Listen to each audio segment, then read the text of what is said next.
네, 시청자 여러분, 초선오적이라는 말 들어보셨습니까? 이제 을사오적에서 비롯된 말이지요. 4월 7일 보궐선거에서 민주당이 서울, 부산 모두 참패를 당하고 나자 민주당의 이른바 초선 의원들, 오늘 아침에는 재선 의원들도 모였다고 해요. 이른바 젊은 쇄신파들 2030 세대들이 발벗고 나서서 맨 처음 목소리를 냈지요. 그러자 친문 세력 쪽에서 건방이 하늘을 찌른다, 이런 격렬한 반응을 보였습니다. 지금 보시는 저 사진은 오영환, 이소영, 장경태, 장철민, 전용기 등 민주당 2030 의원 5명이 지난 9일 관행과 오만에 눈 감지 않고 혁신의 주체가 되겠다면서 2030 의원 입장문을 발표하고 있는 장면입니다. 이 초선 의원들이 오늘 아침에 또 2차 모임을 가졌고요. 초선 후배들에게만 맡겨놓을 수 없다면서 재선 의원들도 오늘 아침에 긴급 회동을 했다고 합니다. 이대로 가면은 내년 대선도 위기다. 이제 그러면서 여당 내부에서 대선 경선을 연기해야 되는 거 아니냐, 이런 말도 나오고 있다고 합니다. 여러분, 여기에서 하나의 관건이 있습니다. 지난주에 초선 의원들이 저렇게 입장문을 내놓았고 오늘 아침에 초선 의원들, 재선 의원들이 또다시 쇄신을 내걸기 위해서 여러 가지 모임을 갖고 있는데요. 여러분, 이렇게 보시면 됩니다. 여기서 포인트는 반성문 백날 쓰고 뭐 쇄신책 백날 나오고 이런 건 사실은 명분에 그치는 말일 수가 있는데, 여기서 관건은 민주당의 초선 재선 의원들 입에서 문재인 대통령을 직접적으로 비판하는 말이 나오는가, 이걸 보시면 됩니다. 당 내부 분위기를 어떻게 바꿔야 된다느니, 뭐 젊은이들의 목소리에 귀를 기울여야 된다느니, 이런 얘기는 100번 나왔자 거기서 거기일 가능성이 있는데요. 다만 오늘 아침에 모임을 가졌다는 초선 재선 의원들 또는 민주당의 일부 의원들 입에서 문재인 대통령에 대한, 문재인 대통령의 국정 기조에 대한 직접적인 비판이 나오는가, 이 여부를 보시면 됩니다. 그걸 보면은 확실하게 민주당이 정신을 그나마 가다듬고 새로운 길을 모색하는 진정성 여부를 가늠할 수 있는 것이고, 그 말이 나오면 문재인 대통령과 청와대가 내임덕에 들어설 수 있다는 그 확실한 지표가 되기 때문입니다. 다시 말씀드립니다. 지난주부터 4월 7일 보궐선거가 끝난 다음부터 이른바 초선 오적으로 비판을 받고 있는 민주당의 초선 의원 5명의 입장문 발표, 그리고 오늘 아침에 이어지고 있는 초선 후배들한테 맡겨둘 수 없다는 재선 의원들, 이 사람들의 여러 가지 모임들이 아마 이번 주에도 계속될 겁니다. 그때 우리가 봐야 될 키포인트, 핵심 포인트는 한 가지 있습니다. 그 사람들, 민주당 국회의원들 입에서 문재인 대통령에 대한 직접적인 비판이 나오는가, 이걸 보시면 됩니다. 당내 20대, 30대 초선 의원들을 중심으로 조국 사태 대응과 검찰개혁 드라이브를 비롯한 그간 당의 일방적인 행보들에 대한 자성의 목소리가 분출하고 있지만, 강성 민주당 의원들은 이들에 대해 배신자다, 뒤통수를 쳤다, 이런 격한 표현을 동원하면서 맹비난하고 있다. 특히 지난 9일 입장문을 냈던 의원 5명에 대해선 초선 오적, 옛날 을사오적 했듯이 초선 오적이라며 문자 폭탄을 보내는 등 후폭풍이 가시지 않는 상황이다. 민주당 내부의 자성 목소리의 포인트는 이겁니다.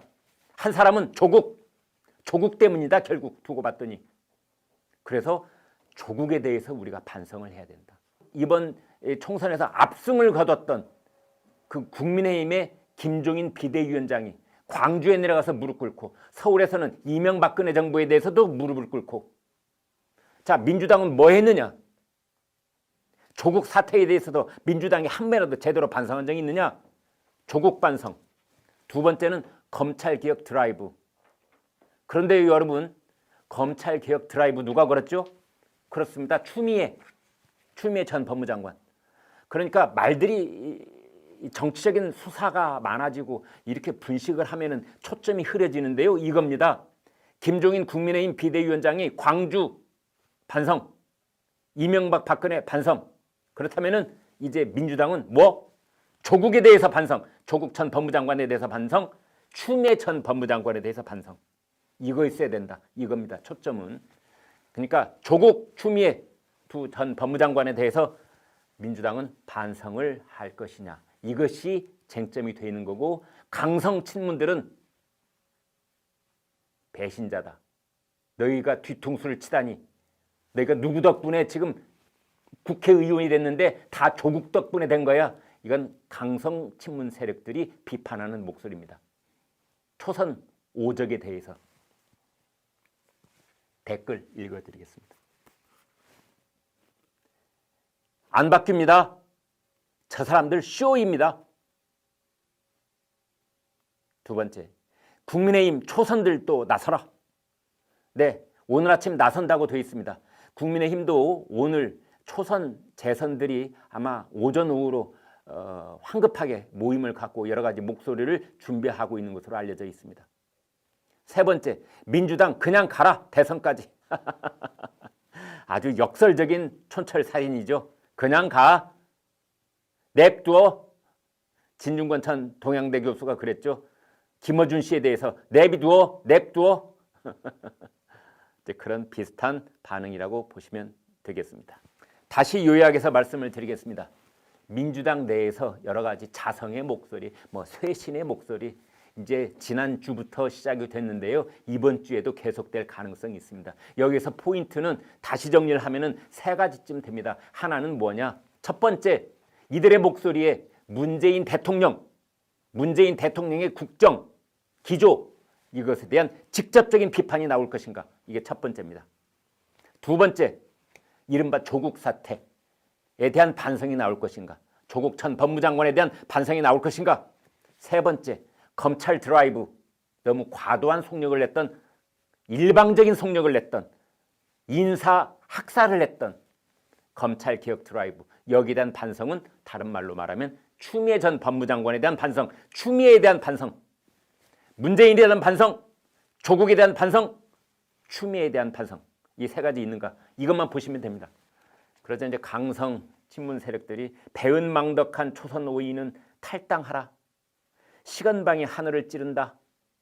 조국만큼 희생한 적도 없으면서, 조국 전 법무장관만큼 희생한 적도 없으면서 입만 나불거리지 마라. 그랬습니다. 그런데 이제 이 초선 의원들의 반성 목소리에 호응하는 국회의원들도 있습니다. 조응천 의원 같으니, 박용진 의원 같으니, 이런 사람들은 이 초선 의원들의 용기에 경의를 표한다 이러면서 응원을 해주고 있죠. 반면에 강성 친문 의원들은 또 그렇지 않습니다.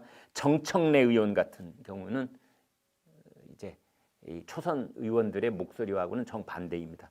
김어준 씨도 역시 선거 패배 책임을 조국 사태에 찾는 주장을 정면으로 비판하고 있습니다. 친문 성향의 유튜브 채널 시사타파 TV에서는 이런 말을 했어요. 초선 의원 5사람에 대해서 어찌 보면 이들은 조국 씨에게 감사해야 하는 사람들이에요. 근데 선거에서 졌다고 멍청하게 태극기 세력에 사과한 겁니다. 이런 방송을 내보내기도 했습니다. 댓글 정말 그냥 넘어갈 수가 없습니다. 우리 시청자 여러분께서 보내주신 댓글은 이번 사태의 핵심을 바늘로 콕콕 찌르듯 전곡을 파헤치고 있습니다. 조국이 도대체 뭘 희생했다는 거죠? 그러니까 초선 5사람에 대해서 친여 매체가 당신들은 조국만큼 희생했냐라고 비판을 하자 우리 시청자는 이렇게 다시 한번 되받아 쳤습니다. 조국이 뭘 희생했죠? 두 번째, 조국만큼 말아먹기도 힘들어. 앞으로 우리나라 정치에서 조국 전 법무장관만큼 한 정권을 온통 말아먹는 그런 사례도 다시는 찾아보기 힘들 것이다. 그 다음에 세 번째, 계속 척척척 해주세요. 공정한 척, 착한 척, 그런 척, 문재인 대통령 척척척 계속 해주세요. 이런 역설적인 지적까지 해주셨습니다.